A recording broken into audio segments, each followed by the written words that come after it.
You got? He's gonna get fucking slimed halfway through this I'm episode. sponsored by Global Nuts. What do you want? Yeah. Do, I was a do, legend of the hidden temple man do you myself. have it, Peruzzi? Do you have it? Oh, look, my computer came back up, finally.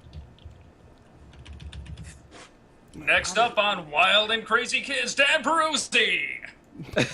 Woo! Damn Peruzzi on Legends of the Hidden Temple. Yeah. You can tell he'd be on Nick Arcade. Look, You a blue bar Oh, you Nick a Arcade. blue barracuda Peruzzi? Yes. Or a purple Dan bra- goes up against the Grand Wizard or whatever the hell he's called from Nick The Arcade. Grand Wizard, I think that's the KKK. Yeah, he was the villain inside Nick Arcade too. Let's be real. That's a totally different type of game. Don't worry about it. Side swap. That's all it was. Oh, wow. Oh For the god. record, I would be able to put together the freaking monkey. I wouldn't be one of these idiots trying to jam the head into the legs and You, everything you don't. else. You say that shit now, but you don't know. You're under pressure. It's a completely different thing. You're under pressure. You're goddamn. You're defending the kids right now? Backbone You're to goddamn the 12 ankle years bone. old. You're under pressure. You're 12 years old. You have these big scary people trying to chase you down. No, I don't. I'm not There's gonna. a giant talking head. Yeah.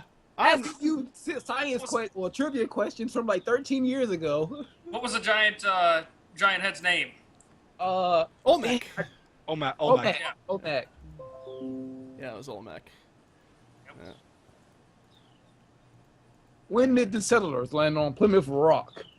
It's like, what? Yeah, you don't know that shit. Nobody knows that. Wednesday.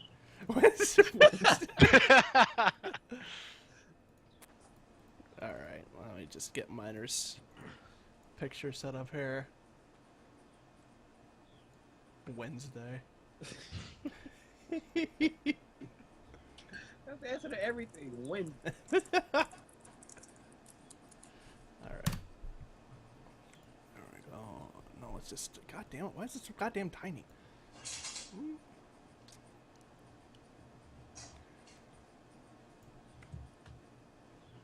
Miner, move over to your right. That's better. Yeah. All right, hang on. Also, Antoine, if you could tilt your camera up a little bit. I'm cutting off the top of your head. Yeah, okay. Better? Yeah, it's better. Peruzzi, if you could just leave. So wait, he's got a Finn Balor shirt on. He's got a Miz shirt on. He's got an Ambrose shirt on with a Bootios box in the back. Yeah. What the hell am I doing with my life here? I do have Roman Reigns' face on a chair too. See, So you're a big fan of sitting on Roman Reigns' face then? Apparently, that's Yeah. the joke. where is this gone? Oh god! All right, I'm just trying to make this as presentable as possible here, and then we'll get going. Doop a doop a doop a doo. Do, do, do, do.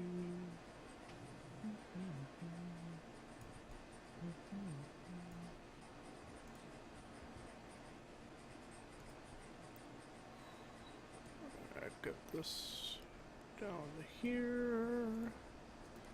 Peruzzi, we're gonna bring you. Ah!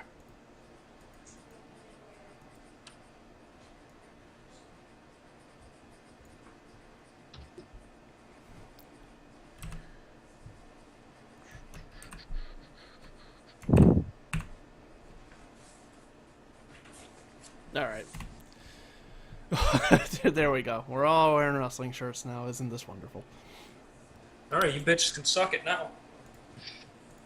All But right. I'm awesome. But I'm awesome. Best reaction. All right. I don't suck it because I'm awesome. Get the chat room open and a window here to see if there's anybody in.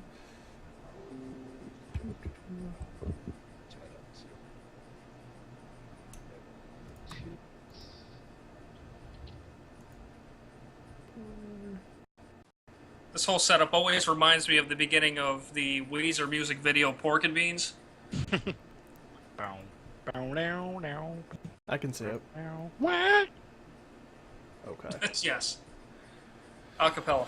All right, let's go ahead and get things started. Everybody's together, everyone's good. In 3, 2. Ladies and gentlemen, hello and welcome to this week's edition of CTQ Weekly, the show where we discuss everything going on in the wrestling world that happened in the past week. My name is Paul Laporte, and my co-host for today's episode are, in my upper right-hand corner, Mr. Mike Miner. What's up, guys? In my lower left-hand corner, Mr. Daniel Peruzzi. That's where I do the Brady Bunch thing and look around at everybody. There you go. And in my lower right, Sean the Gamer, Antoine Clay. Because I'm the Sean, and I'm awesome. All right, so big pay-per-view last night. Mr. Peruzzi, you were actually live in attendance, so we are going to get a special kind of insight from you. That's probably going to be the bulk of the show today, is going to be discussing that, because there was a lot that happened. There's a lot to kind of unpack as far as that show went. We also will be talking, of course, about the Jerry Lawler arrest incident, and we have a couple other things that we will probably round out the show with. But without further ado, let's go ahead and get started. Money in the Bank. What a show it was. Let's go ahead and start off at the bottom with the pre-show stuff. Golden Truth defeated Breezango, continuing on the suntan tanning booth angle that they had done previously in the week. What did you guys think of this match? I mean, it was a good match, but, you know, the whole suntanning thing, it's not two men shaving each other's bodies, but what are you going to do? It just gets weirder and weirder and weirder, and I don't know. I like Breezango, but it just gets weirder. What are they going to do next week? Like, they're going to be at a beach and there's somebody's going to get stung by a stingray or something? So I actually forgot about the whole, that was an angle leading up to it. And being there, it was actually way more hilarious than it had any reason to be. The crowd was into it. It took a little while to figure out that they were still sunburnt. Like, they looked, it was like, are they red? What's going on? Oh, they're burnt. And then you see them start slapping them, and they're all reacting accordingly. It was actually really funny. Very entertaining way to start the night. I enjoyed it a lot. Yeah, so. I think the fact of the matter is that if Tyler Breeze and Fandango can kind of stay in this kind of goofy comedy role, that's a role that you're not gonna, maybe they'll never see a tag title and they'll probably never have long singles runs, but you can be in the company a long time and make a lot of money, potentially, or you can be cut fairly quickly. But it seems like those two have a certain chemistry together. Fandango is more entertaining than he's been probably ever with Tyler Breeze, now that he has somebody to actually play off of. The idea that those two... What are you doing, Miner? What the That's actual... what Fandango does. You guys missed that or what? Yes, yeah, there you go. That's the audience, but Fandango's been doing this little move for weeks now. Okay. But and if you could never do that move for weeks now, that'd be good. He learned that from Goldust, remember? Just saying. Golden Truth. So I thought it was good. The Golden Truth thing, the fact that they actually got a win, like, it kind of makes sense. And I guess Breezango is still the superior team because they needed to be terribly, horribly sunburnt to lose a match, which is maybe the weirdest reason that anyone's lost a match in a considerable amount of time. But it's a comedy opener. It's giving four guys who don't normally get something to do, so I'm for it. Moving on, Lucha Dragons defeating the Dudley Boys. Any thoughts to this one?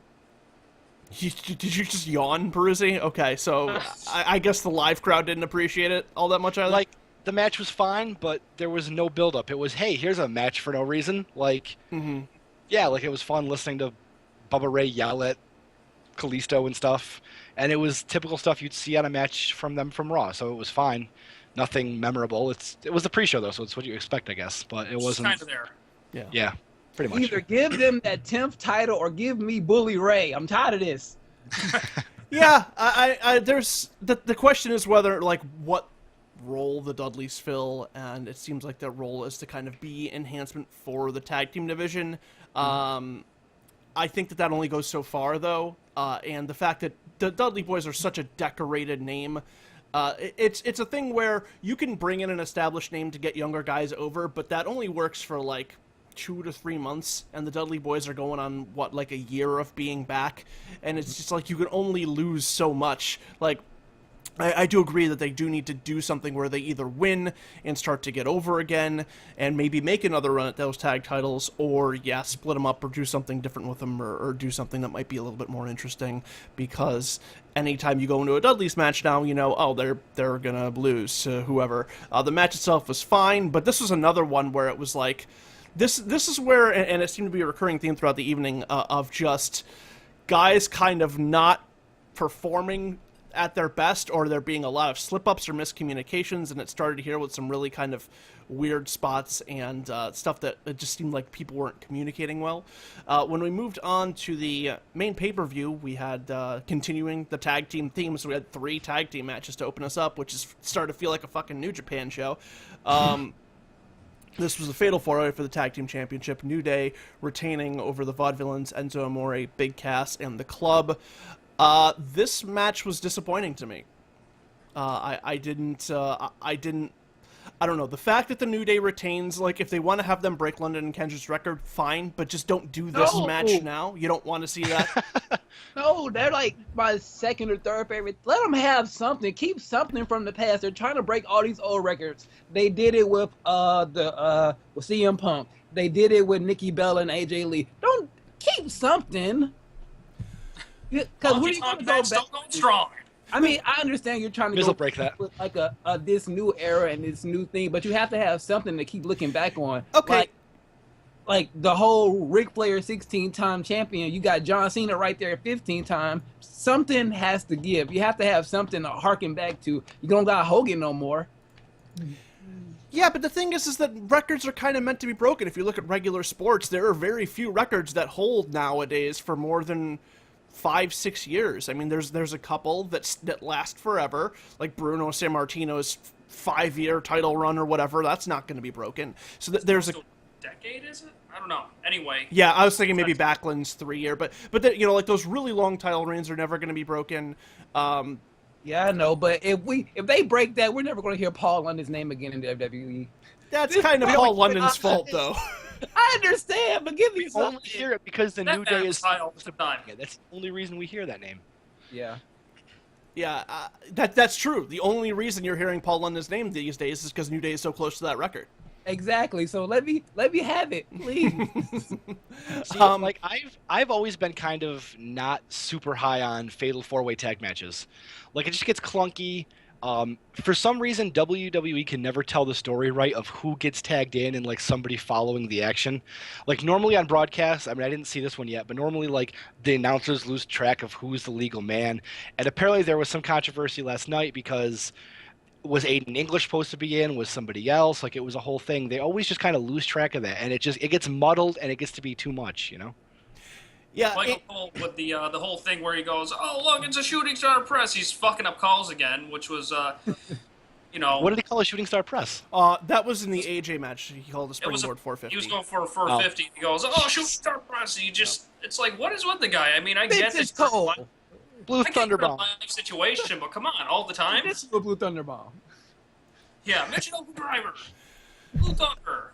And there was a point in that match where it was like during that ending sequence, and where Big E picks up Carl Anderson from the pin and pulls him into that power slam to get set up for that big ending combo. And Luke Gallows is just basically standing over by the ropes like a jackass, just waiting for Colin to come in and get their spot. It just seemed really disjointed, and that is the thing. Another thing with like multi-man tag matches is that if everyone isn't on the exact same page at all times, it just doesn't work, or there's stuff that really kind of breaks the suspension of disbelief, and that ending could have gone a lot better than it did. I actually thought when he had Anderson, I thought that like Gallows didn't know how to get at him without hitting Anderson. I thought that's what they were going for there, and I thought that, and I was like, oh, that makes sense. Maybe, but kick Big E in the leg. I mean, yeah, that's how hard is that? Or just grab him, or go get Kofi or something. You know, there's just a bunch of different ways you can handle that. And I think that Colin was supposed to be in the ring sooner, and they just didn't handle it right. I don't know, like. It just, again, there was just points throughout this whole evening where just communication was off, and certain things looked pretty bad. Moving on. So New Day retains. Like I said, I personally would have liked to have seen this match saved for when they decide to have New Day lose the belt. I just feel like we kind of wasted this match because a Fatal 4-Way could be kind of a fun thing, and the fact that New Day won, and they won kind of, it wasn't even like a thing of like they snuck out the back door with the win. It was just they were just the better team, and if that's the story you want to tell, that's fine. But I just feel it's kind of wasting the other teams to have it go down that way. Like, all the false finishes were fine. It seemed believable. I thought the Vaudevillains were going to win at one point. I thought Enzo and Cass were going to win. Like, they did a good job of all of that stuff. It was just, the stuff that would have made it not just like a decent match, but a really good match. That's where they just lost it. Yeah. Baron Corbin defeated Dolph Ziggler after the end of days. I wasn't paying attention to this match because I was watching the NBA Finals, so if anybody else wants to give their thoughts on this, feel free, because this... It's okay. The crowd wasn't watching either. Yeah. There was a deep six to the outside at the end of days, and then... That's right. I do remember... The deep six that Corbin saved. Yeah, the Ziggler deep six... tried to mess that up. Yeah, the deep six that Ziggler screwed up because he didn't plant off the steps right. Another miscommunication. And yeah, Corbin just muscled him up and did it anyways. So, which was impressive. Yeah, props to Corbin for that. There was another good spot in there where Ziggler went for the Irish whip and Corbin slid out under the ropes and then came back in and hit him with a really hard clothesline. Corbin's getting better. Corbin, and maybe even the fact that, he has been working with Ziggler so often is causing him to improve, but from a fan perspective, like, Jesus Christ, I just don't want to see this match anymore. Like, how many times has Corbin beat him now? If this was the third or fourth match in their program, that'd have been great. That would have been an awesome end to the program. But because it's gone on for 3 months, it's a much different story. I recall Ziggler being beaten twice by Corbin. The first time that they had a match, I want to say Ziggler rolled him up. And that was a pre-show, and then that was it, and then Corbin's won every other one. Yeah, he won the next pre-show. I think Ziggler kicked him in the balls one match. They were supposed to have like an amateur wrestling match or something. That was the kick in the balls. Yeah, which, for the circumstance, I guess it was fine, but as far as the program goes, it was, just the whole thing has been dragging on, so... Yeah. All right. I'm over. Moving on, tag team match, Charlotte and Dana Brooke defeating Natalya and Becky Lynch. Again, the action in this match was just way off. These four just didn't seem to work that well together for whatever reason. There was a spot... Just the prop section of the show? There was a point in the match where...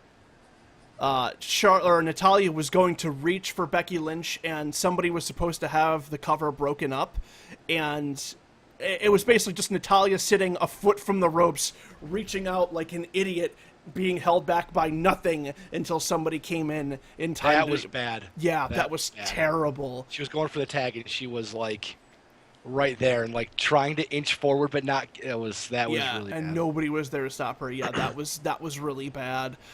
So this match, the match itself, nothing memorable. The ending, though, with Natalya turning on Becky Lynch, what do we think of that? It's been a while. Yeah, I think the last time Natalya was heel was when TJ and Cesaro had the titles, when they was doing that. So it's been about 2-3 years. It's going to be fresh. They don't really have any real heels right now. The ones that they had are hurt on the main roster. So watching Natalya be heel, because Sasha Banks is she's like Kevin Owens, like a fan favorite, supposed to be heel kind of thing. So fresh heel. I don't know where they're going with the title after this. Maybe a fatal 4-way with Paige, Charlotte, Becky Lynch, and Natalya. And then go in Sasha Banks at SummerSlam. But other than that, yeah, the Queen won, so I'm happy. I like this. I like this a lot. Just for the fact that it is something different. Natalya showed some real fire in that attack. It really looked like it was like a very forceful attack. It wasn't half-assed. Becky Lynch afterwards, and they did an interview with her. The clip's up on YouTube, and Becky Lynch did a good job of selling being like legitimately hurt, not just physically but emotionally as well. If this turns into a fiery feud between those two, I'm all for it. Like, Yeah. like go for it. I don't know what you do with Charlotte and Dana Brooke at this point. Maybe this is setting up for Sasha to come in and take the reins for that feud. But if you want to have those two go at it, that's fine. But if this is just a thing where they did it once and then they kind of gloss over it and don't delve into this, then that's a big problem. The crowd was. Go ahead, Mike. No, go on. The crowd was genuinely surprised. Like, it was silent for a second, and then like, what? Like, I thought that the beatdown itself should have lasted another 30 seconds to a minute. Like, pull her back off the ropes and just start slugging again. I would have Like, liked to have seen that her would have come been- back and continue to just beat on her.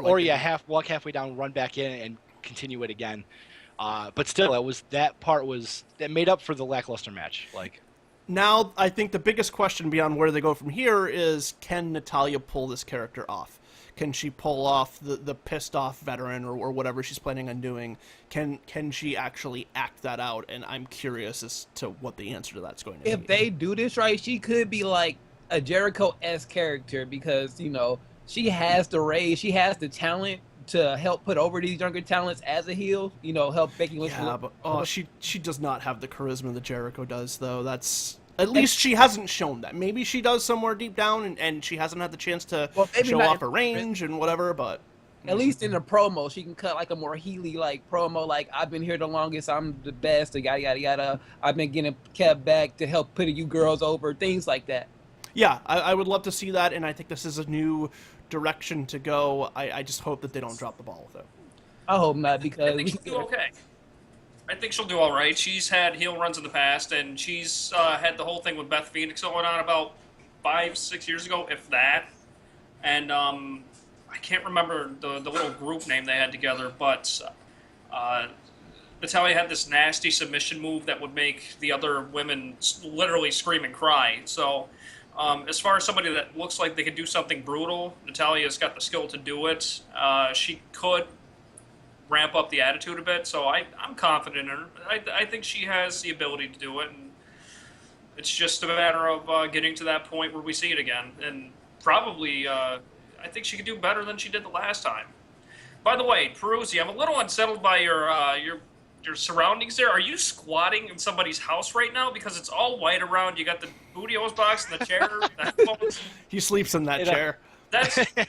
That's like everything there. Like that is very unsettling. Are you looking for the owners to come back? Is that why you keep going like that? Like what's going on? I'm only here for a couple of months, so I didn't bring like all my stuff. I have my computer on this computer desk. Stuff.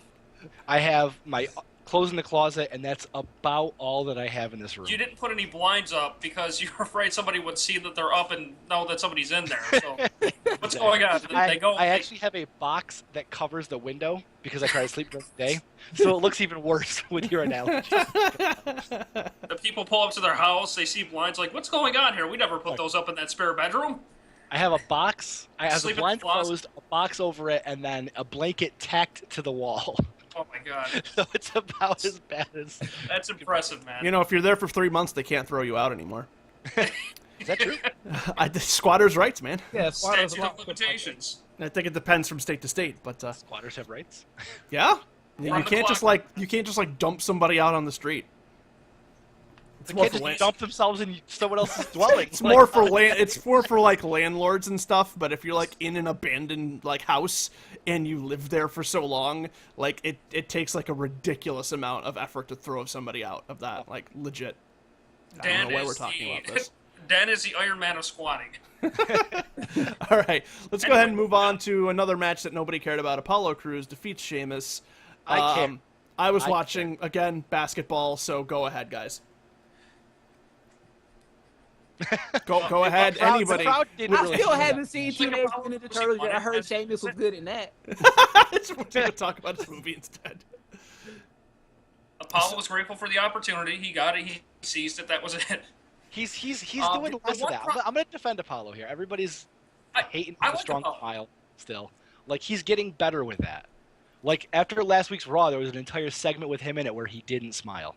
He managed to not smile for one whole segment. That's character Getting development. better. It's slow. It's very slow. It's character development. That's all we ask for. Methodical. Yeah, that's it. Like Apollo, he's good. He has everything. It's just something he's missing.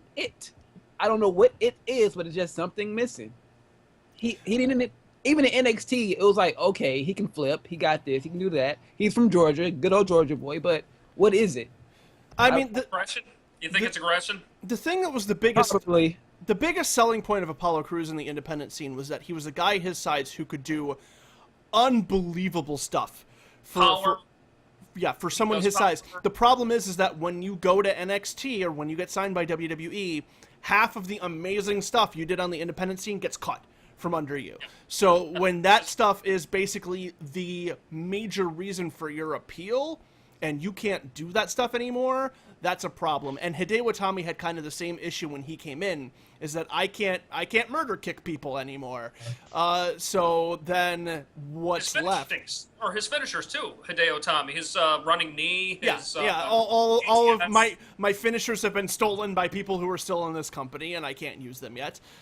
Which won't be a problem when he comes back. You know, he has both of the guys who had his finishers are gone now, so he'll be able to use both of those again without a problem. And I think that he'll probably be able to open up a little bit more now that like Nakamura and Oscar are there, and they just let them beat everybody to death anyways. So, but just kind of going on that, like I said, when you're a guy who's signed on the independents, I mean, Ricochet, if he ever comes over, is going to have the exact same problem. He's going to be like, holy shit, Ricochet's here, but we're not going to let him do the 630 or the double moonsault or any of the other crazy bullshit he used to do. So why do we care? That's the problem with Apollo Crews. He needs to develop a character, which he didn't really have on the independent scene, nor did he really need, because when you go to an independent show, you don't give a shit about the promos. You don't really even care about the storylines half the time unless you happen to be lucky and be in an area where you can go to every single show every single time. It's really just about what a guy can get done in the ring, and that's what Apollo Crews was. And once he got picked up, he doesn't have that anymore. So he should have stayed at NXT. He should have stayed in NXT. He's one of the main ones that should have stayed. Him and Dana should have stayed so they can develop a little bit more character. I don't mind. I think Dana does a really good job with her character. I think her coming up, I think maybe she could have used a little more time to work on her in-ring stuff, but she's going to be the lackey for kind of ever. So I don't want that. She has the potential to me to at least be champ at least once. Well, maybe not forever, but for a good couple years at least. Yeah. So I think that she can do that just as well in WWE as she can down in NXT, because I don't think she was not going to really get much farther in NXT than she was anyways. Yeah. I think she has room more to grow on the main roster than she would have down in developmental. My biggest problem with this match was honestly the finish. Like, Crews should have won, but it shouldn't have been with a roll-up. Like, that makes him look worse, I think. Like, I agree. The thing that bugged me was Sheamus hitting the avalanche white noise from the top, and well, looked insane, by the way. What's that? That looked insane. That looked amazing. Like, yeah, I mean, like, that's something that should finish a match. I mean, but it didn't. I get how Crews, I guess, kicked out, and then he mustered up enough strength and had enough resolve to pin Sheamus, but at the same time, it's like that's a move where it should finish a guy. That's a move on the mat that used to finish bigger guys than Apollo Crews, and when he's doing it from the top like that, that's something that should end a match. Also, I agree. The roll-up, a guy who looks like Apollo should not be getting like scrappy roll-up wins. Like, he should be looking impressive in his victories, getting solid wins. And yeah, I agree. I think a more maybe Sheamus is too big for Apollo Crews to do his pizza toss powerbomb too. I don't know. Although probably not. He could probably still get him around. But yeah, just the roll-up was not a way I would have finished that match. Although, like I said, it's good that they're at least moving Crews in a certain direction. It's just a question of whether or not they're going to have these two fight each other another 10 times, like they did with Corbin and Ziggler, or is this going to be it and Apollo's going to move on to other things? I think based on the roll-up, it's going to be at least 2 more matches. Yeah, that's fair. Hey, what happened to a Big Show like being like Apollo's coach? I thought that would have been cool, like having Big Show with Apollo's coach. Until Big Show turns on him, because he turns on everybody. That'd be fun. I mean, more character development for Apollo. Another giant he got knocked down. Yeah, that's true. I would have been fine with that, and pairing him with the vet, I think, is still something that's not necessarily a bad idea. But they have to figure out some sort of way to give Apollo some sort of edge, like you guys have been saying, and I hope that they figure it out. Yep. All right, now we move on to one of the big ones of the night, AJ Styles and John Cena. What did you guys think of this match? Peruzzi, start with you. Live reactions. Wow.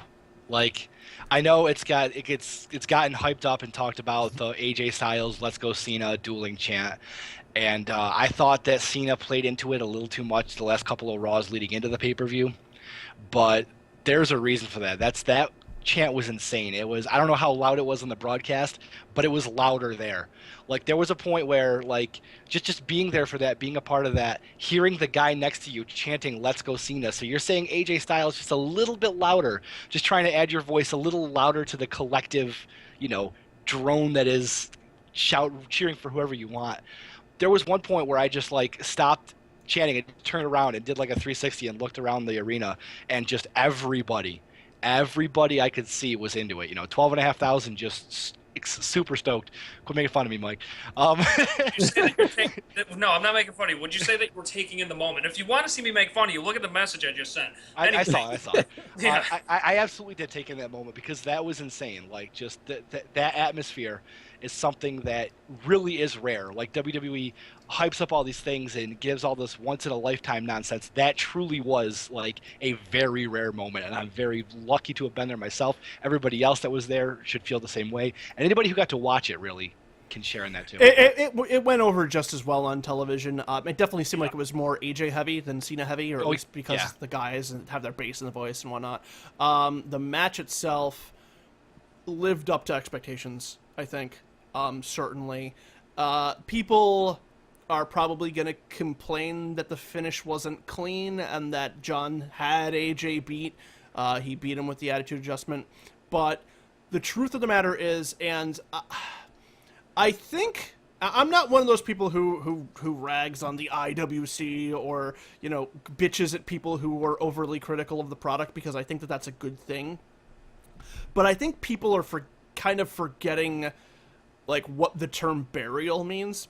I had a whole rant on that on my last video. I'll go last. Yeah, being buried is not, main eventing the last two pay-per-views and consistently getting television time and being consistently in high-profile matches and just not happening to win those matches in dominant fashion. Like, being buried is getting your ass handed to you week in and week out until... Even then, I have to go against that a little bit. Being buried to me is, them going, well, we got nothing for you, and you're not on television for months for some reason. That too. At least if you're on television, you're out there. Your face is out there. That's it. I'm not saying that, it's the best thing to be pinned every week, but it's better than not being on television at all. To me, that's being buried more than anything. But the ending of this match tells me that WWE clearly wants this to happen more than once. This match, this isn't done. They're going to face off somewhere else down the line, and if you do that, it's you don't really want a clean finish that first time out. You want to have... You know what's going to happen. It's going to be Cena the next time. Maybe. And you know what? And that'll the next time, but then you have a rubber match. That's perfect. Right, exactly. The rubber match is going to be at SummerSlam. We're still a pay-per-view out from SummerSlam. You got a Battleground SummerSlam, so you got to take your time with this. I thought the match itself was great. I love just seeing, not seeing this, AJ's cockiness. Like, when we would try to throw him to the rope, he would just slide under it like, nope, too easy. Yeah. He tried to throw him into the steps one time. He just glided right over like he was doing parkour. Yeah. It was like, I watch American Ninja Warrior. I know how to beat you, Cena. That was the first time I... Go, you can finish. That was the first time I've seen somebody take the two shoulder tackles and not go for the haymaker afterwards. And the fact that they transitioned differently into the sidewalk slam was amazing. Not sidewalk slam, was such a nice wrinkle to the match. Like, AJ's smarter than to just get up and send this haymaker that nobody ever hits. The fact that he didn't do that and they still transitioned into the rest of it was awesome to me. Well, then they also did the spot where John did the shoulder tackle the first time, hit the ropes the second time, and then AJ sprung up and nailed him with the drop kick, which is good. There was a lot of little points in there. I think for me, the most interesting, and that was the thing about these two, is that they worked a lot of wrinkles into this match that played off of kind of conventional things that both of them did. My favorite part of that match, as far as things like that go, was when It was just after AJ had Cena in the calf crusher for a while. Cena got to the ropes. Then they did the spot where AJ was kicking at John's legs and taking John's legs out from under him, which was nice. But then John got a little bit of offense back. He did the "you can't see me," and instead of hitting the ropes twice and doing it, he just basically crumpled down on top of him with the most half-assed five-knuckle shuffle ever. And it made perfect sense because it's like, John Cena is in this fight. This is what I do. This is my spot. This is one of my moves that I'm the best at, but I can't do it the best. So I'm just gonna try and get it off as best I can. And that was perfect. Both of these guys were very smart, and there are going to be a lot of people who make comparisons to this and Kevin Owens, where Owens beat Cena clean, and then Cena just kind of whomped them the next few times. This is different. AJ Styles isn't Kevin Owens. I mean, Kevin Owens has been in the business a long-ass time. He's been in the business over 10 years, but he's still kind of an up-and-coming guy. AJ's been on the top in so many places for so long that it's not John Cena's responsibility to build him up. AJ's there already. He's there at the top. And I think that this match showed that WWE feels that AJ Styles is really on that level of guys like John Cena and Roman Reigns and people who are at the top. AJ doesn't need to win every single one of these matches to gain credibility. He already has that credibility, and it's shown every time he goes out there. So whether or not John Cena or AJ Styles ends up being the one who wins the series, that it will no doubt turn into, AJ's a top guy there. WWE viewed him very positively, and he's got a very comfortable position. I think John Cena did some of the best selling he's ever done too in this match, True. too, especially with the leg. Because we've seen how John Cena, when John Cena wants to wrestle, he'll wrestle. Like, he'll be in like some kind of submission or something. He'll sell for like a second or two, up 5, like shuffle time, and then just all better. But this time he actually sold. Like, he didn't bounce off the rope this time. He just went right for the punch, and things like that just made this match better. Because if they're building this match 15 years in the making, even though they're not mentioning the other company he worked for, you have to but down in Florida, not NXT, but the one down the street. I thought they did mention it. No, they never mentioned TNA, not once. FCW? Oh, not TNA. No, not them. The other ones, the one where everybody else is coming from. Ring of Honor? Close enough. I thought Cena did mention Ring of Honor. They've mentioned Ring of Honor, New Japan. They never mentioned TNA. Yeah. AJ Styles was in TNA. AJ Styles was in TNA forever, and that's where TNA. Oh yeah, that from. NWA TNA. Anyway, I was going to mention the one thing that bugged me. I loved the match a lot, but the one thing that kind of bugged me about it, and I don't know if you guys caught it, but there was a lot of spots being called out, and some of it was being captured on camera. It really kind of like it breaks the the suspension of disbelief. Yeah, it basically breaks that when you're trying to watch it, and you're like, okay, these guys are going at it. They're really trying to like wail on each other and hurt one another. But it kind of like it's a weird thing where it's like, should they like turn off the mics on the cameras and just go by like the one central mic or somewhere else? Because there's a lot of that, and there was that happened a couple other times throughout the night too. I think the thing that bugs me probably the most about that is whenever somebody does a move that looks like it's going to botch, they almost always try to cut away from it as quick as they can. Mm-hmm. But for something like that, I don't know why they're catching these guys on camera so often lately. It's because they love the close-ups. Yeah, I guess, but if they've got to avoid that to preserve the illusion of the two guys really wanting to kill each other, then by all means, I don't know. I like, you hear it, but I don't know. Maybe it's just because my hearing's blown out from all the music I listened to over all the years. But I never really can, like, I hear something, but I very, very rarely hear exactly what's going on. Like, a lot of times it's just like, and then they do their next thing. So I'm okay with that. Like, I don't know, maybe other people can hear it more clearly, but I usually just hear a bunch of mumbles, and then something happens. Like, I know they're talking to each other. Most people know they're talking to each other, as long as it's not super most people blatant. Don't. That's the thing, though. Well, maybe not. I don't know. Most people do, but because sometimes you can't really hear it, but you can definitely see them mouthing to each other, like, all right, I have to do this. But if it's like that, just real quick, like, all right, suplex off the top, real quick, like. But if it's like, hey, suplex, here we go. You know. I mean, if you see a guy on the ground and he's on the canvas and he's kind of mouthing something, you could think that he's so loopy that he's talking to himself. I mean, you have that. Or the ref or whatever, Yeah, I mean, but like to see them call out a sequence right in the middle of an Irish whip, I don't know. It breaks up a little bit.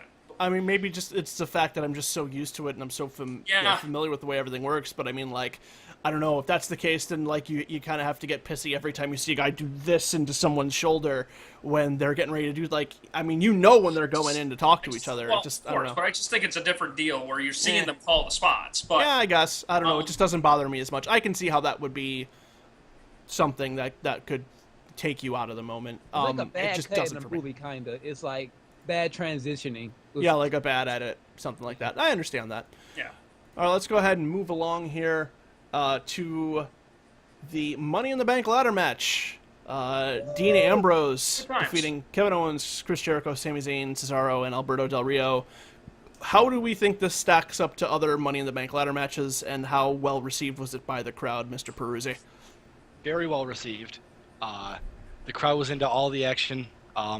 Everything looked brutal and intense and everything you'd expect in a ladder match. The spot where Cesaro hit that from the ladder to the ropes to the corkscrew uppercut was one of the most elegantly insane things I've ever seen. Like, that was way more smooth than it had any reason being. I like how you place those two words together. Elegantly insane.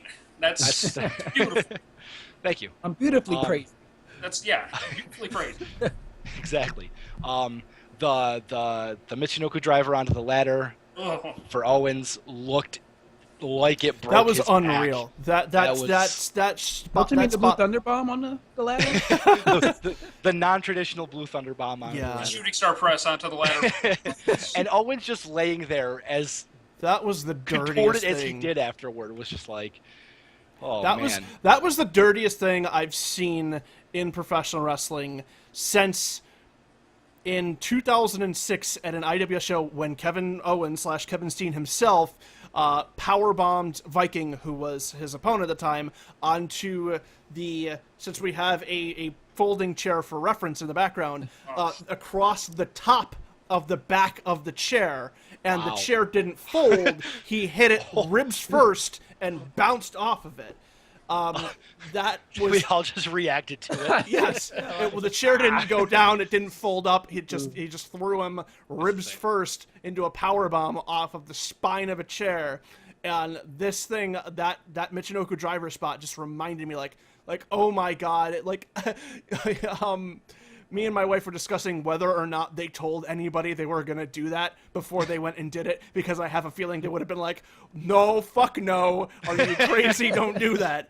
I feel like that makes it even better if they didn't say anything. They just part of me really thinks that they just went out and did that and didn't tell anybody, because I don't remember that spot. I don't remember it from like the ladder war match they had like that. I hadn't seen that before done anywhere. That was terrifying. That looked incredible. And there were some really great spots in that match. The spot with the ladder set up and the two other ladders coming in, like when all six of them started slugging, looked just freaking great. Like, that was probably the coolest looking thing in the match. Just like, not like brutal, but just like, that's really freaking cool.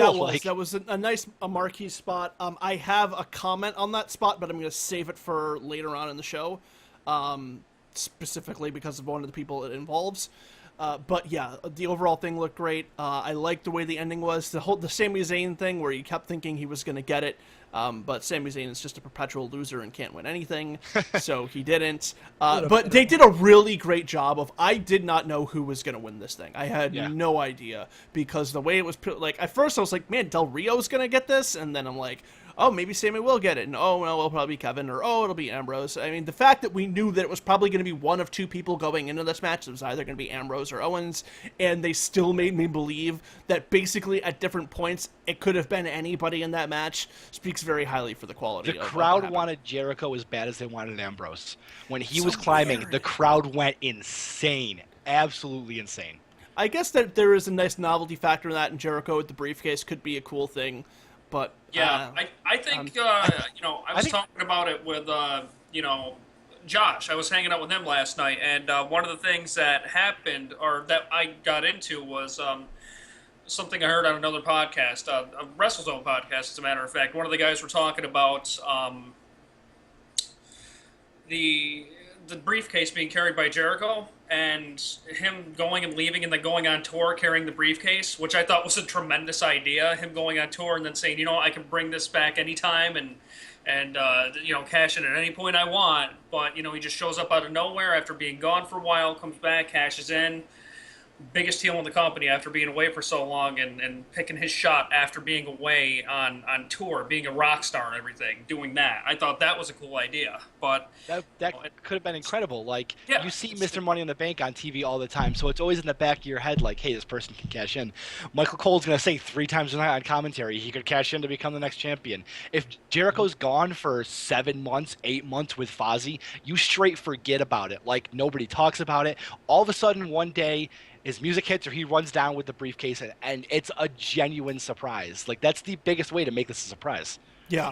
Even something like, and they don't ever really think about this scenario, like maybe the champ's in the ring one day during an event, maybe like giving a pre-WrestleMania interview in the ring. Maybe Jericho comes from behind, out of the crowd, empty crowd or whatever, and then, I don't know, it doesn't even have to be WrestleMania, since that's a big show and people will probably go lose their mind. They should do like some crazy bullshit at like the Hall of Fame ceremony or something. Just have a ring where the NXT, like the champion is, and then Jericho hits the champ in the head, he pins him, and then he's in the main event the next night facing the challenger. Yeah, the champ. The champ's like presenting. John Cena's out there with the fucking Make-A-Wish kids, and Jericho shows up and clobbers him with the briefcase and demands a match on the spot. I told you not to mess with these kids anymore. IRS must be pissed that I agree. briefcases are getting stolen like that. There could have been some really interesting things that you could have done with that, but they could still come up with a bunch of scenarios. The thing is, they do.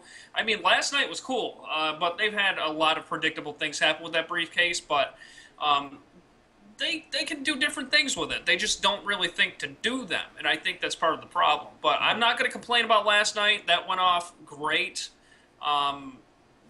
We'll discuss what happened a little bit more in a few moments, but, I genuinely enjoyed this match. Is it the best Money in the Bank match I've seen? It was great. It's up there. But it was up there. I wouldn't say maybe it's the best. I've got to go back and watch a bunch of them, but... Yes, Mr. Clay. It was solid. Do you think that, like, ever since last year's TLC, this is like the 4th ladder match that we've had. Do you think this one could have felt a lot more great if it hasn't been diluted by all the other ones? We had the ladder match at WrestleMania, the TLC, and all these other big multi-man matches and stuff. You think they're starting to do too much of that? Because this was a good match, but it was just like, I feel like I've seen this before. Isn't there going to be a Zack Ryder surprise win? Yeah, that is true. I mean, a lot of half the participants in this match, or close to, were in another ladder match previously. Also, the fact that he did 6 guys and not 7. Mm-hmm. I think some people in the back of their head were expecting kind of a surprise entrant as that number 7 spot, especially because when they established this initially, when they were doing the qualifying matches, they were saying it was going to be 7 people, and then all of a sudden, the 7th person was supposed to be Kalisto. Yeah, I just saw that. Somebody found, or someone got leaked a promotional picture with Kalisto as the 7th. Really? Yeah. Mm-hmm. Why did they not do that then? I don't know. The thing I read was that he's the one of the 7 of them. They got to keep that team together. Come on. Exactly. He's the one of the 7 that's least believable to win. Like, true. Any of the other 6 makes sense. Even Del Rio, like, people would be fine with that. Like, but the reason they would put a guy like him in is to make it a bit more exciting, to have that high flying athlete out there to I do agree too. spots. That's why they would. And I understand, like, the Selena Del Sol off the ladder from a couple years ago is still one of the insanest spots in any ladder match. Like, so he could have been there, but that's who it was supposed to be, and it wasn't. So I have no doubt that this company will one day probably push this guy to the moon and try to make him the next Mysterio. Even though there's not going to be another Mysterio, this guy can be the first Kalisto. He could be the first of his kind and make a name for himself without having to, have the announcers or the company make that comparison. I mean, it's inevitable, but at the same time, he can carve out his own name. He can carve out his own legacy, and I see them pushing this guy to the moon if he gets over enough. I mean, he had an okay U.S. title run, but for guys that size, they never really, they never really push them like unstoppable forces, but guys that, they squeak out a win. Maybe they hit their few sequences of moves and they get over and they win the match. So, I mean, I can see Kalisto being that guy where, they get solidly behind him one day.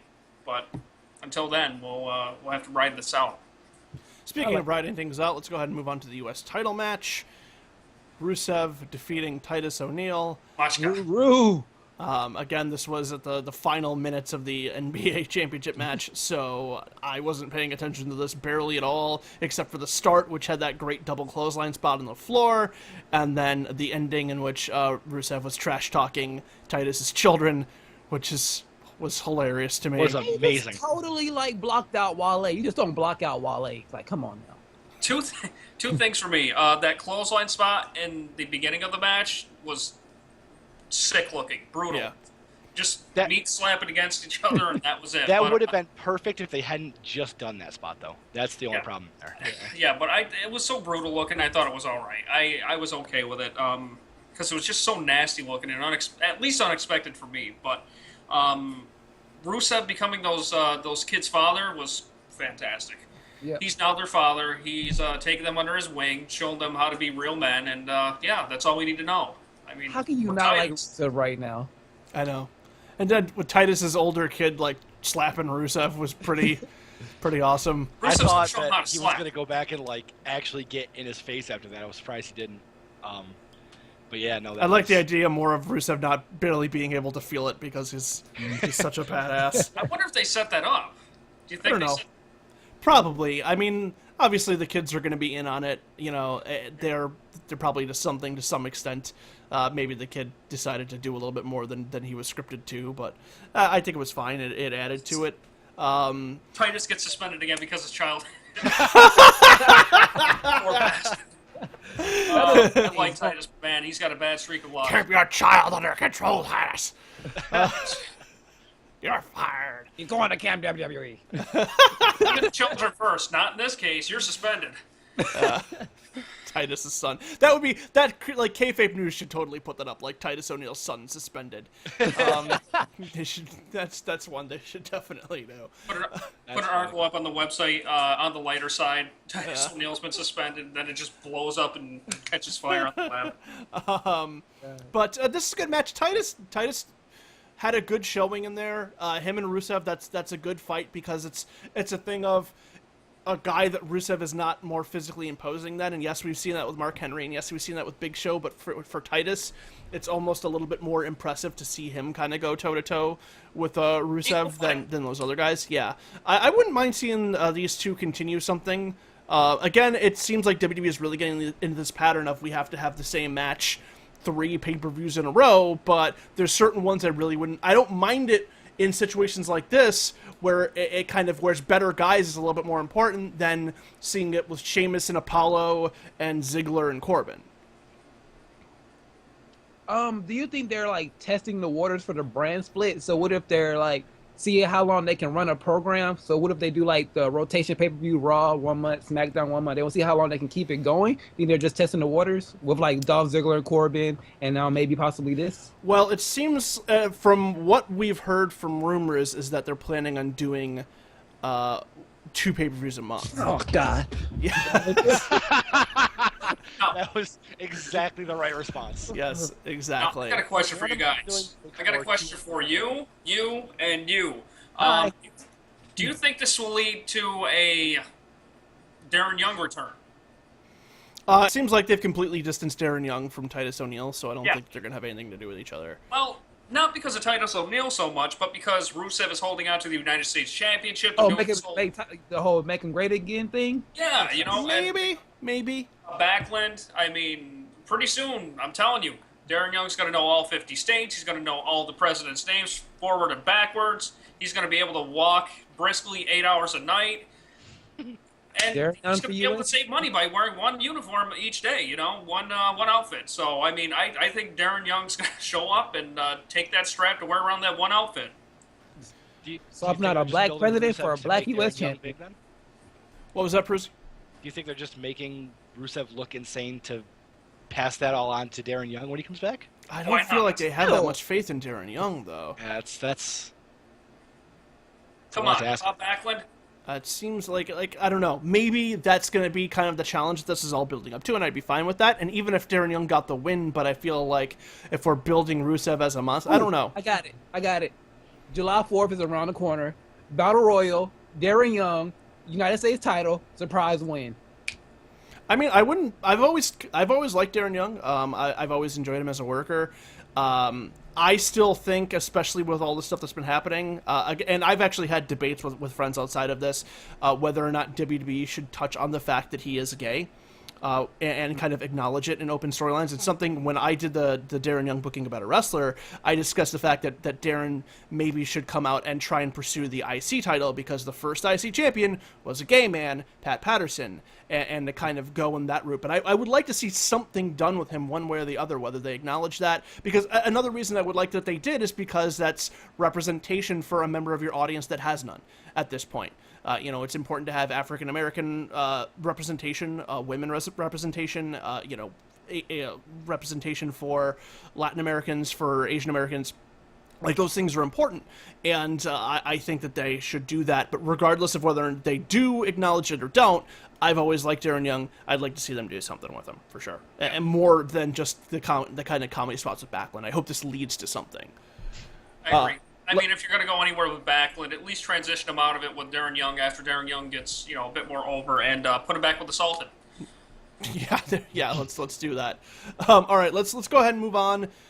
World title match: Seth Rollins defeating Roman Reigns. Before we get on to what happened afterwards, what'd you guys think of this match? It was great. Very, very good match. Solid match. Roman Reigns putting out another solid performance. Seth Rollins, just as well. Another solid performance from him. Those two guys, they meshed together very well. And I can't wait to see what comes out of it next. So you guys didn't feel like there was like this big lag in the middle of the match? Because it felt like the middle of the match just dragged on for me. Yeah, it was a little I can bit get of that a out of lag. that. I think Seth was still getting the feel for his knee, so it was kind of slow at some Maybe. parts. And once he got a little bit more comfortable, you could tell he started getting more comfortable. And I think once they do the next match, like even with the John Cena AJ Styles match, just like this match number 2 is going to be like a lot more clean, more well paced, things like that. Yeah.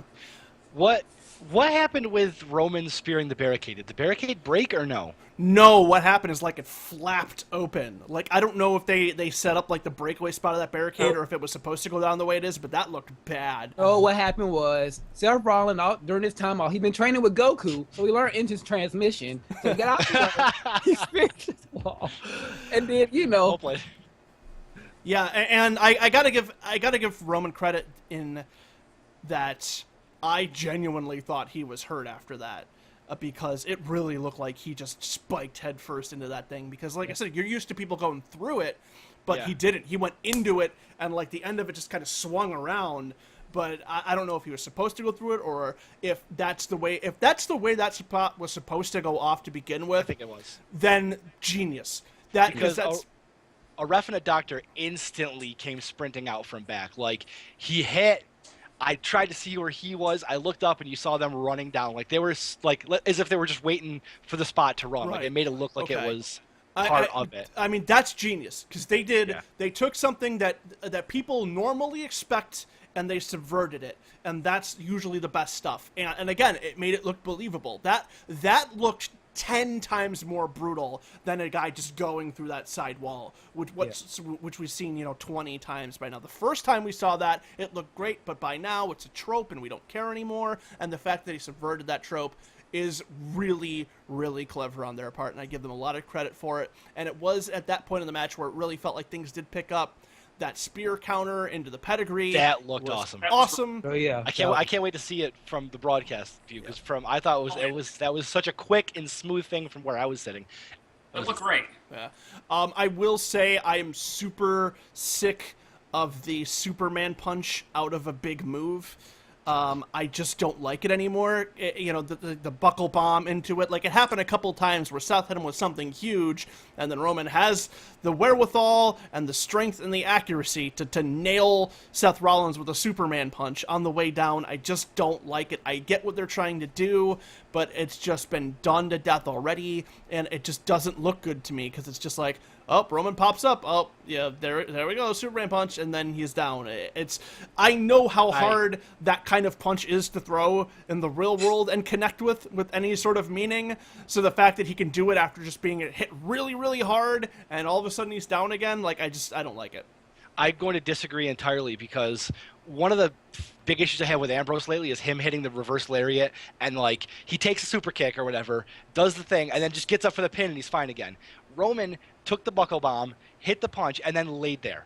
Like, he didn't get back up. He fell into a pin, but then he just stayed down for about 20 or 30 seconds. Like, he very clearly showed the effect of the movie hit. He just, like, super armored it off and did what he had to do. Like, I like that better than any Dean Ambrose reverse lariat for the last year. Okay, well, I'm not a big fan of the rebound lariat that he does anyways, so I'm not touting that up. Nigel McGuinness. Yeah, exactly. The name of Nigel McGuinness. Even Nigel kind of relied on it a little bit too much towards the end, and he was the guy who invented that spot.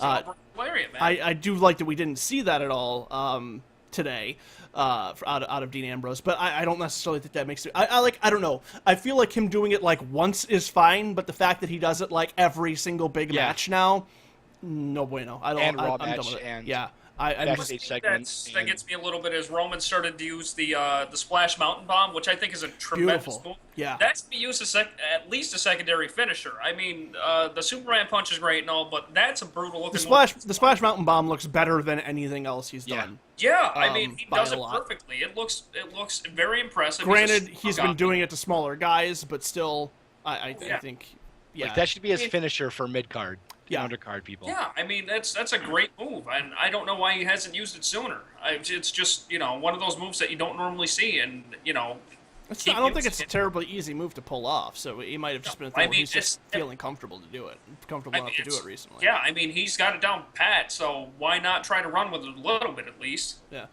So overall, good match. Let's keep this moving along, because I do want to touch on a couple other things. We're already over an hour now, so let's try and move it along. Are we going into the overrun? Is that what we're doing? I'm going to try and keep it as close to 90 minutes as possible here. So let's go ahead and move along. So Seth Rollins gets the clean win over Roman Reigns, which interesting choice in and of itself there. And then Dean Ambrose comes out. I like the distraction spot that they did where Seth expects him to come down, and then Dean Ambrose ambushes him behind, cashes it in. He ran by me. I didn't see him. He was freaking 10 seats away from me, and I didn't see him because I was looking down the freaking aisle. Oh, you actually expected him to come down the aisle, Peruzzi? As soon as his music hit, I'm like, he's coming through the crowd. From behind. Mm-hmm. I don't believe that you fell for it of all people. Here's the thing, too. I was also, like, 10 rows back, so I was looking over people to see if he was there. Like, it was hard for me to see entrances all night long, because at pay-per-views, they keep it low. Yeah, the floor seats are tough for television a lot of the time. So Dean Ambrose comes in, hits him with dirty deeds, rolls him over, and we have all three members of the Shield being world champion within the same evening. Dean Ambrose coming out. What do we think about Dean Ambrose as champion? First off, I liked that ending. I was hoping that would happen like that, and all three members in one night holding on to that championship. I'm not usually a big fan of shotgun, title changes, championship reigns like that, but it made more sense last night, like kind of a full circle thing with the Shield. Yes. Where it went from Reigns to Rollins, and Rollins, he redeems himself. He is the true champion. But then Ambrose goes out and, he steals Rollins' glory, and the glory that Rollins wound up having artificially, he had it handed to him. Yeah. He had it handed to him, but last night he proved himself. But as soon as he proves himself, Dean Ambrose is there to take that away from him. So I like that aspect of it.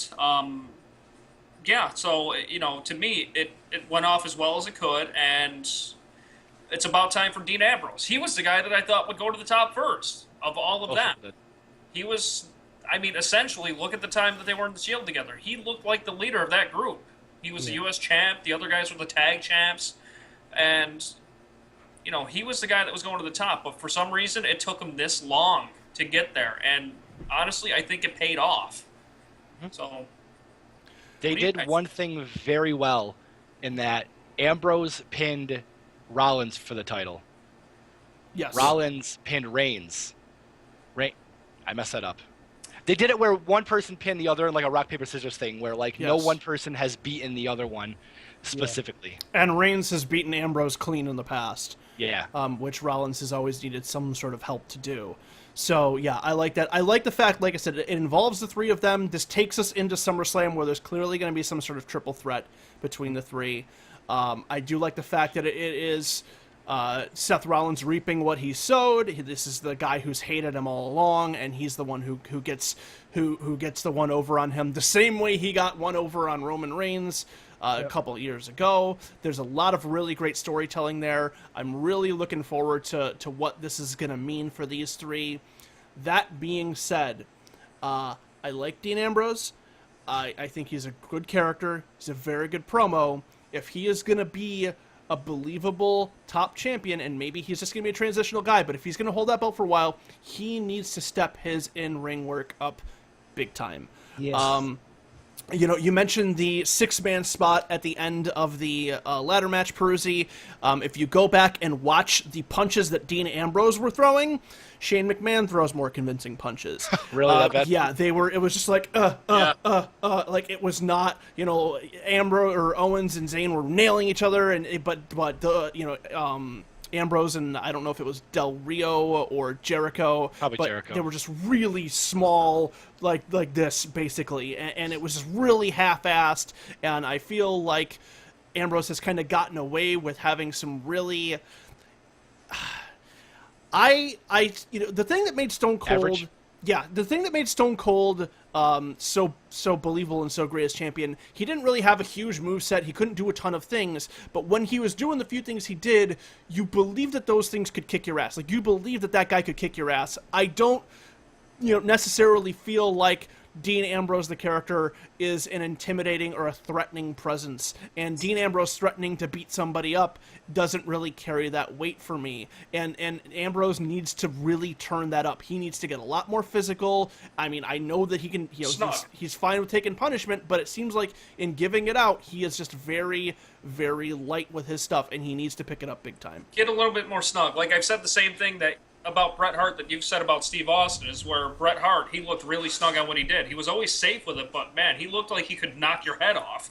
Same thing with Steve Austin with his punches and his stomps and his kicks. Yeah. Looks like he legitimately, kicked you in the gut and then your intestine came out from... well, I mean, he phantomed a lot of those stunner kicks before. Like, okay, fine. But well, still... Those ones, but like, where he usually would just kick a guy in the gut or he would just stomp the guy on the ground, he looks like he kicked his kidneys out of his back. I mean... Yeah. He would do that, and it would look legitimate sometimes. Yeah, and for Ambrose, somebody who's trying to pass himself off as a crazy person, he just doesn't, he doesn't fight like a crazy person. Like, it's just very, very soft. That dive through the ropes is just like, I think you can up your mic. He did more damage to the mic than ever. Hit the mute button on my microphone. For a second, I thought the universe silenced him. I was going to say, Dean Ambrose is kind of like Apollo Crews but he has more charisma, because when you think about John Moxley back in CZW and all that stuff, all the crazy stuff he used to do, he can kind of transition that over, water down, but he has the charisma. Like you said, once he's on the mic, like the whole Shield Ambrose Asylum thing, I loved it. It was really, really good. Right. But when you get him in the ring, something just seems to fall short. So I think that the reason that we didn't notice this when he was in the Shield was for the fact that he was only, in there for a minute or two at a time. Right. So he'd go in. Basically, the way it was is that Seth was the controlled, calculating guy. Roman was the powerhouse, and then Dean Ambrose was just the little fucking yappy dog or the pit bull. He was like Scrappy Doo. Yeah, that you let him in, and then he just starts swinging like a crazy person, and that throws you off. But when you have to do that for 20 minutes at a time, it doesn't work quite as well. And when he doesn't have 3 people to dive onto anymore, he needs to step up his work in ring. I believe he can, And I think that Dean Ambrose as a champion could go a long way, especially if they decide to kind of give him a bit of a harder edge and make him a little bit darker, because that's what he does best. And they really haven't explored that. They did a little bit in the Shield, but ever since then, he hasn't been that guy. And if they make him that guy, that's what he does the best. I just think that he needs to act in the ring like we're supposed to perceive him outside of it. Especially after a lackluster Ambrose Asylum match, and then you put the belt right on him right after that, you have to like really step it up now. I was The going to Asylum mention match that. wasn't Like, that bad. The Asylum we match just- was terrible. It was we not just, terrible. It was terrible until the last 30 seconds Yeah. in the thumbtack spot, but that thing was a fucking slog to get through. That Yeah. thing Wasn't that was bad. that thing dragged on forever. It was 10 minutes too long. It was not good, dude. It was not good. And No. it's just as much Ambrose's fault as it was Jericho's. Yep. So I mean, I think it's a case of circumstance where, you know, the company wants to promote that type of match, and it just doesn't fit in with what they're trying to do these days, and it was just being set up for disaster. They could only It do could've so been much. good, but- The way that it was set up was, you know, the weapons, the way you had to reach for them, and they couldn't lower them a bit or stick them on the side of the cage. It didn't work right. And then on top of it, the Brock Lesnar-Ambrose match That at was- WrestleMania, Ambrose wasn't really allowed to, you know, per the storyline, he wasn't really allowed to get into much offense because the way Yeah. that Brock operates is he doesn't need any weapons. His fists are his weapons. His And you know, then his- Brock was probably thinking about this match he's about to have in UFC 200, so he probably wasn't going to take that much damage anyways in a match Yeah. like that. all right, so let's go ahead. Oh, Go ahead, by the Peruzzi. way, I think I saw something where Ambrose, at the end of the night, he screamed out to the crowd, "Yo, Mitch, I did it!" And there was a plant sitting out there. I'm not sure if I was That's like amazing. losing my mind because I just I love it. I don't care if it's Mitch not is good. just That's sitting there like amazing. this. He had to dedicate that match to Mitch Monday. He had to. Or That's for you, Mitch. It's supposed to Mitch. Good for you.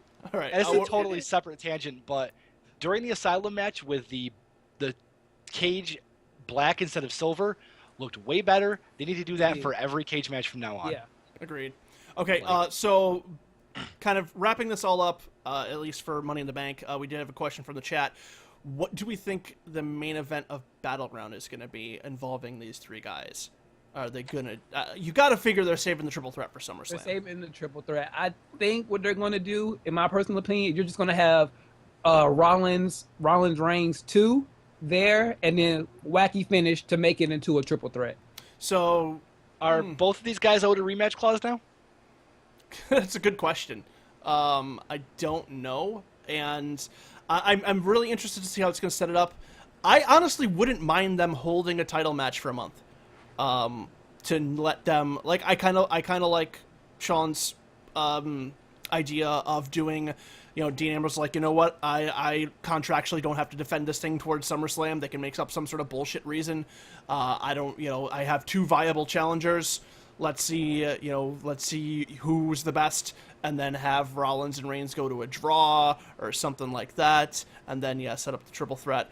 Or you can even have I'm sorry, but you can even have, if you want to have the championship defended, Styles just beat Cena. Doesn't that make him number one contender? Because he just beat one of the biggest people in the company. So you can have no, never mind. I'm done. Styles and Ambrose. Yeah, but then you don't want Styles to lose. You don't want Styles to lose again. Yeah. Yeah. Styles the and thing. Cena is going to continue through SummerSlam too. I think they'll Yeah. say they're both owed a rematch clause, so the main event of Battleground is them fighting to be the number one contender going into SummerSlam. There'll be some wacky double count out, silly finish, both pin each other, because we haven't seen that 14 times in the last year. And then that'll set up a triple threat of SummerSlam. Or this is how I'd like to see them do it. Similar thing, number one contender at Battlegrounds, and then instead of the wacky double countout, Ambrose just comes out and just beats the shit out of both of them with a chair, and just screw it. I don't care. I don't care. I don't care who I fight. I'll fight both of you, but I'm gonna hurt you as much as I can because this is mine, and neither of you are taking it. Like do something. Start to give him his harder edge there, and have him almost kind of turn on Roman Make or him whatever. this psycho. Like, this is mine. I finally got it. It took me forever to get it. Just it's mine. Like a psycho version of Kevin Owens. Yeah. So have it be he screws up the match on purpose, and then they make it a triple threat, and then do it that way because I think that they need to go into this SummerSlam match with all of them hating each other. It can't just be they, like Roman and Dean are like, hey buddy, and then they both don't like Seth. It's got to be I hate you, I hate you, I hate you. They all need to hate each other for this to be effective going into SummerSlam. So I think that's what they should do. This is the end of the Shield. It doesn't have to be a wacky thing. It can be like some big spot on the outside through the announce table, and they're both just unable to get back up in time. Like, or I mean, they could just wrestle to a draw. We haven't seen that in a while. Just do a 30-minute draw. I'd be okay with that. But like I said, I think that they need to do something between now and SummerSlam, which we're assuming is when they'll do this match, that establishes the three of these people hating each other, and not just Seth Rollins versus the world. I have to mention something really quick about these three men. About 2 weeks ago, I saw a match from back in FCW involving these three men before the Shield. Yep. And I don't know if you've seen that. Did you see it by any chance? Yes, I have. Okay. Just as a bit of curiosity, if you guys are interested, just go on YouTube, check that match out, see where these guys were then, look at where they're at now. They've only improved since that time, so we're in for a giant treat when these guys all get together in the ring again and do this triple threat. So, let's kind of appreciate the past and look forward to the future with this whole program, because it's going to be great. And I've said before, I would love to see these three, this SummerSlam match, be a triple threat Iron Man match. Yeah, they have so much history. These three have fought each other so many times. I like the idea of it being like this. We can't settle this in one fall. We need to do this for an hour. Or elimination. Like, we're going to see who really wants this. Can we draw it out to WrestleMania and have that be the Iron Man triple threat? Maybe do the triple threat the first time around SummerSlam, and then just kind of have these three trading it throughout the whole year. I'd be fine with that too. I would just love to see. I feel like when this blows off, whether it's SummerSlam or somewhere down the line, this needs to be something big and special, and not just a regular triple threat. And I think that would be the best way to do it. Oh, who walks away champion? All right, after SummerSlam, who's champion? Honestly, it really depends. There's just so many questions and so many things they can do between now and then that I would be fine with any of them, depending on how they build this. I think that them putting it back on Seth would be fine. I think them keeping it on Dean would be fine. I think them putting it back on Roman would be fine, granted they build it the right way. I don't believe, everybody who still makes the argument that Roman Reigns isn't a good wrestler or that Dean Ambrose would be a shitty champion. There's a lot of criticism on those two guys, and that Seth is the only one who seems to be fucking worthy of holding this belt. That's ridiculous. People forget, and everybody is like, I heard people making the comment like, oh, Seth deserved better than this, and we're like you don't think he's going to be in the main event picture for the next 3 years? Right. Like, the world title is not you're the best person here. It's you're the main character of this story, and that's a different thing. We just completely forgot about the brand split, because that's happening too. That's true. That can come up. So that can throw a monkey wrench into all of this stuff. I was just going to say, the brand split could actually lead these guys to be on separate shows all the way until WrestleMania, with one of them as champion, and one of the guys on each show actually laying claim to being the rightful challenger to that championship. Yeah, you put the champion on Raw, the other two on SmackDown. That way they keep doing that thing. Or you put one on Raw, one on SmackDown, and the champion bounces. Exactly. Depending on how they're doing that. Both of those are fine. This is good. There's a lot of good things that could come out of this. I just hope that Dean Ambrose steps his game up a little bit, and I feel like if these three are all firing together like they have as a team, then we're in for some good television for the next couple months. Before we get things wrapped up, we'll talk about the couple other things we had on the docket here. The next one being Jerry Lawler getting arrested for a domestic assault incident, which, as always, there seems to be multiple sides to the story, but nonetheless, the result is that Lawler has been suspended indefinitely from WWE. Will we be seeing him back anytime soon? No. I think we could. Define soon. A month, half a year? 3 months. Possibly. Okay. Do we feel like that would be hypocritical of WWE considering the things that just happened with Adam Rose? Yes. It depends on what comes out of it. Like, if Lawler's version of the story is accurate, that she drank too much, he tried to keep her from driving, and then things went haywire from there, then it's a bad situation, yes, but, like, there was some good in all of it, you know? The fact of the matter is that there was only 2 people there. There's not going to be any more information, I mean, that's really going to come out. Even if she was drunk, there's just nothing saying that was the reason that he did what he did. It's going to be very difficult to get any more information beyond what's already been out there. Just bad PR. Once you got that domestic violence and you just had this stuff with Adam Rose, it's just a bad PR thing. So you got to keep him off TV for a while. If That's you fair. bring him back at all, just bring up Corey Graves. Come on. Well, the only thing is that Adam Rose, he seemed a bit erratic after his suspension. Yeah, he's still doing weird shit out on the indies. Yeah, There's something that guy's needs Ugh. some help. There's some shit that's up with that guy, and he needs to get his shit together. I guess he was on, what was it called? Adderall. I guess Yeah. doctor prescribed Adderall. That was the drug suspension. And then he gets suspended, and then his life kind of tumbles down. Lawler, he's been more I guess. This isn't his first offense, though. So. He's been more calm. He's Yeah. actually been able to speak more eloquently about the situation, I suppose. He's been doing this a lot longer, and he's been in trouble before. Yeah, I mean, it's one of those things where it might blow over because the tenure that Lawler has, the way he's composed himself, and So here's how I think you handle this. Pull him from commentary. Bring in Corey Graves. Yep. Have somebody be a permanent replacement for him. Once this shit blows over, or if it turns out that he was in the right, or that that his side of the story checks out, you can give him a segment on a network show, or do something like that. You can still keep him in the fold. He's still good on a mic. Have him, like I said, Put him on the pre-show stuff. Yeah, put him on the pre-show stuff in the Booker T spot, or with somebody else, or as a fourth man. Have him fill Corey Graves' spot on the pre-show, where Graves would be taking Lawler's spot. Yep. Have them switch places. That's a good spot for them. But as far as this guy being the voice of your television week in and week out for one of your biggest shows, I think that day is done, and I think it needs to be done. I think ever since. Turned out. Yeah, I just think ever since Jim Ross has been out of the company, Lawler just hasn't had he hasn't had that relationship that he's had with Jim Ross. As good as Mauro Ranallo is, and Lawler is with him, it's not the same as a Jim Ross, Jerry Lawler broadcast team. That comparison's tough because you're comparing him with one of probably the best of all time. Like, you can't compare people to Jim Ross and expect that it's going to be the same level. Ronaldo was great. I'm not taking anything away from him. He's tremendous. He's probably the greatest since Jim Ross. He's gonna. Oh, Come on, are you serious? I don't know. That guy is great. I don't know.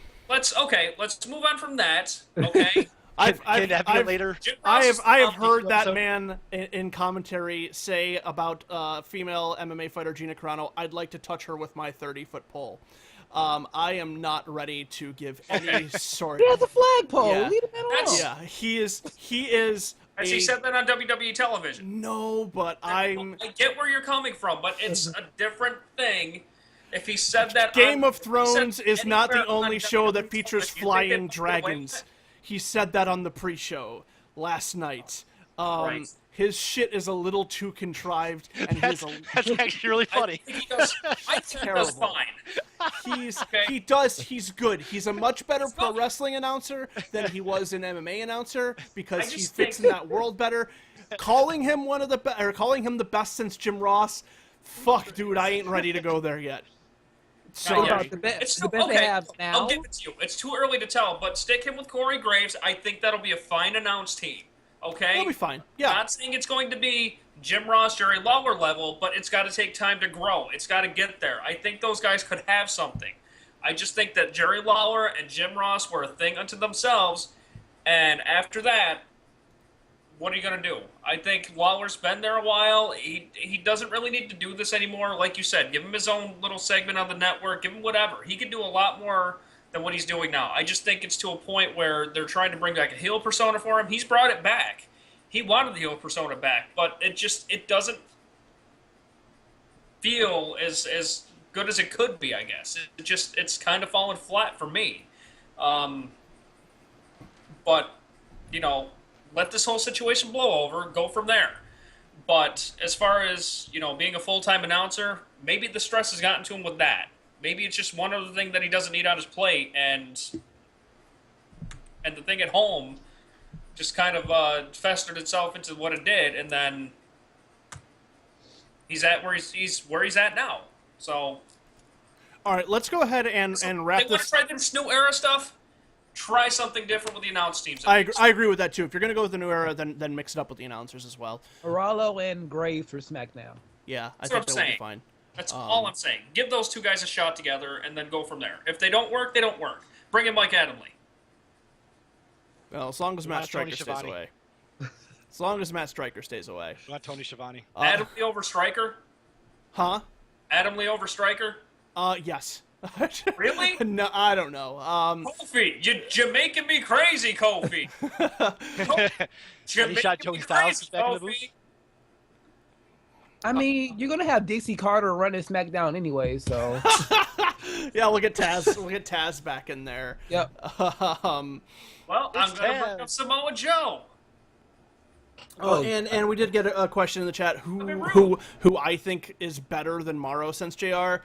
I honestly don't know. Like, I would really have to kind of give that question some thought, because we're talking about who is, in terms of a play-by-play guy. Nobody's gonna be better than Jim Ross. Yeah. I mean, maybe Gordon Joey Styles? Joey Styles will kind of existed at the same time as Ross, and I like Styles. I would definitely consider Joey Styles a much better commentator than Mauro Ranallo, by a large margin. Jim Ross and Joey Styles were like apples to oranges. Yeah, it's a different thing. Joey Styles is a Great. one-man crew. He kind of did everything by himself.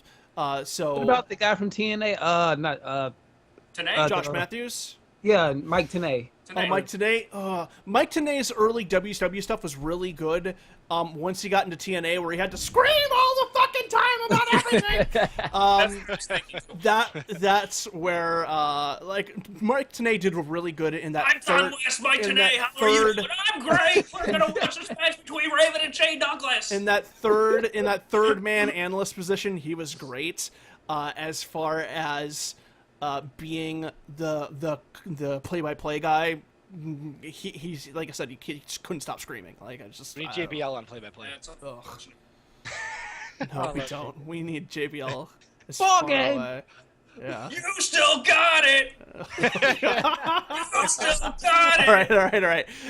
WWE 2K17 announced that there was going to be their first 3 wrestlers that were officially announced were John Cena, the Ultimate Warrior, and in fan service to the people who almost burned the goddamn company down when they weren't in it last year, Sasha Banks was the third name in there. No big surprises for any of these people. All the horsewomen are going to be in because they've been in the company for a little while now. Not really surprised to see any of these people. I did want to just comment, however, on overall 2K17, just some things I would like to see in the next game. Obviously, like the horsewomen being in it is great. I think a women's career mode is needed. Yeah. So we can do that and touch on that side. You have think to play I can't Total wait for the Divas Goldberg too. career mode. Personally, I can't wait for the Goldberg career mode. It's going to last about 20 minutes. I think it'll be a tremendous shot in the arm to the series. so. More excited for Gilbert career mode.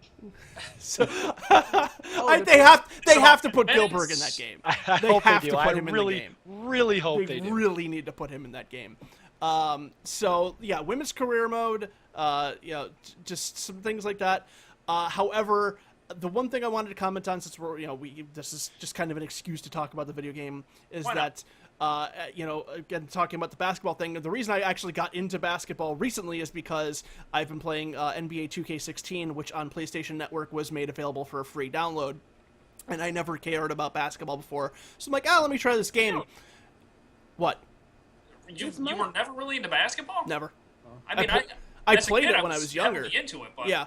So, but the thing I wanted to comment on is the fact that it's 2K Sports that makes it, the same company that makes WWE, the WWE games. Yeah. The commentary and announcing on that game fucking embarrass WWE. Like, if you've ever played that game, the rapport that the announcers have, the way that they call things, I know it's a different thing between calling a wrestling game and calling a basketball game, but they're both fast-paced things. Things change very quickly. They need to hire the team that does the sound production for NBA 2K and their series to do the commentary and the play-by-play for the WWE 2K games, because it's just fucking atrocious. It hasn't gotten any better, and the fact that I know that different teams work on it, but it's the same people under your umbrella are making such like very, very good, funny, like natural commentary that comes up in those games, and you can't replicate that in the WWE environment. When you have these guys are professional commentators, they get paid to talk for a living, you should be able to get more out of them. Probably the best commentary we've gotten from a video game for a WWE game. Let's go back to Warzone in '97 and maybe Attitude in '99, I want to say. Yeah, those Acclaim games had really good sound production. Yeah, for the and commentary. that was almost 20 years ago. Yeah. I mean, what the hell have they done since that time? Yeah. THQ had a run at the games before they went belly up, and now 2K. I like the SmackDown versus Raw games. Those are fun. Yeah. Yeah. Dan, you were going to say something? How much of that, though, is you being more critical of wrestling commentary because you're a lot more exposed to wrestling, and you're not as exposed to 0%? Is it like, I haven't seriously heard either, so I don't know. I'm just when you get back, or that's right, because you have Xbox One. When you get back, I will show you how night and day those are. It is very, very, very different than could probably than what they are. Pull up some videos for them and send them to them. Yeah, I can, but I think it'd be easier just to take them through. Like, this is just a basic game, and that's how this works. I mean, it has its little things here and there, and there's definitely some repetition and things. But just like, first of all, the way that they do their loading screens, they basically do like a pregame show. I think it would be interesting if they did like the pay-per-view, the pre-show for the pay-per-view as your loading screen, and then you had like Renee Young and Booker T and Corey Graves talking about how they thought the matches were going to play out, or something like that. But there's just so much more they can do, and yeah, like I said, I will show it to you. It is so a lot different. more with 30 NBA teams doing that, and a roster of 100 wrestlers, or however big, because these 2K rosters are huge. Like, there's a big difference between being able to do that for, How many people are on a basketball team? But if there's a thing they say for each team, like if there's like two different things they have for each team, like there's definitely not two different things. It is more than that? They have multiple things for every player. Yeah, because like he's saying, if they're talking 5 starters on each team, then it's you got the 5 starters, and you have the bench, and then like with a wrestling game, at max you're going to get at least maybe 75 to 100 characters. There's way more people than that in the NBA. Because you got to think about it. And more people than that, but how much do they actually focus on in their pregame warm-up? Like, you're not talking about even with the pregame warm-up, they don't have to reference the new people. They can reference past matches like, we're at like Money in the Bank pay-per-view. This happened. How's that going to stack up tonight? Things like that. Gotcha. That makes sense. Yeah, and like I said, I mean, even if they don't want to do, 5 different commentary things for the fucking Road Dogg or whatever, you can do like your main, like, you can say 2 to 3 sound bites about every guy and have like 10 sound bites for like your top X people that get the most play, because they can track that sort of thing anyways. What the hell do you have against Road Dogg, you dick? I'm just saying not too many people play him in the games. And also, it's online now, so they constantly updating it. You can add new sound bites all the time. That's true, too. Who doesn't like to shuck and jive with Road Dogg? Come on. Also, Shinsuke Nakamura needs to be in the game. Quack. Yes. We also need Shinsuke Nakamura in this game. Of course we do. They need to do everything in their power. They need to do everything in their power to squeeze him in, even though he's probably outside of their usual timeline for this sort of thing. When I saw Booker T for the pre-show, I started singing the him singing HBK's theme song about himself. I didn't do it loud enough for him to hear it. I probably should have, but I just reminded me of that fun. So, my main concern with the game itself, I mean, we can have all the bells and whistles we want, but it all comes down to gameplay, and I just hope that they, The gameplay of the last one wasn't bad, though. I didn't play 16. I played 15 a lot, and it got repetitive trying to do that story mode. It's like, oh, I win again. I win again. I lost, but I win again. So the submission system leaves a bit to be desired. Breaking Point, is that still what it is? Yeah. To be honest, I like the. Did y'all play the TNA game back on Xbox and all that? It was actually good joke. No, the game, it was very simple. It was actually very fun. If they did something, go look up the gameplay mechanics on it on YouTube. It was actually simple. It was fun, and it made everything like more. So it's the opposite of Fire Pro Wrestling. Yes, exactly. The animation was very smooth. I like the animation in that game. I haven't played it, but I did see gameplay videos, and the animation is very, very nice. The presentation was nice, too, but I never did get the opportunity to play it. I think that's something we may have to look into to give a shot to and record. I'm sure it's cheap enough now. So, right. So we'll wrap this up. We'll wrap this up with the question from CT contributor Kobe Schoolman. What should the 2K showcase feature be in this version of 2K17? Goldberg. Goldberg is going to be a pre-order character, though. Yeah. The showcase. Yeah. So what like is the showcase exactly like? Like they did like a couple years with 2K13 they did like the Attitude Era, or like the last one they did was Stone Cold's career. Like that's the story mode basically. They can do the rise of maybe like NXT or the Shield or something like that since they're trying to push them more. Shield would be an interesting one. Make sense. I would love to see, again, continuing this theme, make the showcase mode the Divas Revolution. Yeah, that's something like that. Have like Alundra Blaze and Bull Nakano in there, and then run it right up through, like through the Divas era, and Beth Phoenix and Trish and Lita really cool. Go to Beth Phoenix, and then take it right into NXT. Have you redo the Paige Emma match, and then like the Bayley Sasha match, and do that. Like I think that them making, the Horsewomen are going to be in this one.